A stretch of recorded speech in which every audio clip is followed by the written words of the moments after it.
බං අපේ පුතා නම් කවදාවත් බීලා එන්නේ නැහැ. පාටි වලට ගියක් බීලා එන්නේ නැහනේ. රෑ වෙලා ගමන් බිමන් යන්නෙත් නැහනේ. ගෙදරමයි ඉන්නේ කොල්ලා. අනේ අද කාලේ ළමයි ඔය වගේ නෑනේ කොච්චර දෙයක්ද. අපි එහෙම තමයි ළමයි හදන්නේ. හිටු කියනකොට ඉන්නවා. ඒකනේ අනේ කොච්චර හොඳද එහෙම හැදෙන එක.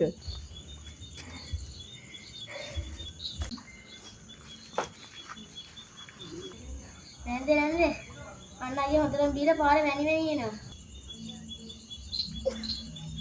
ඒක කුස්සියේ කවුරු කුස්සියේ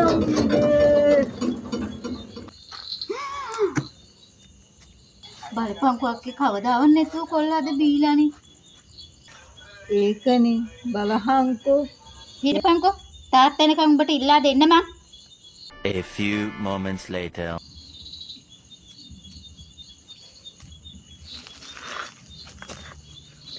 බෝකතට වැටලා ඉන්නේ. අම්මචි උඹත් බීලාද මං ඉන්නේ? අප්පච්චි ඈ?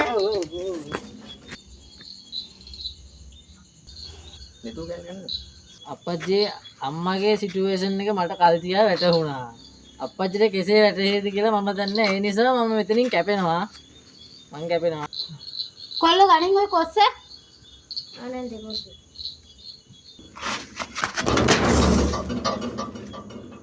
අම්මෝ අම්මෝ තෝ වගේමයි පුතා. බලපන්.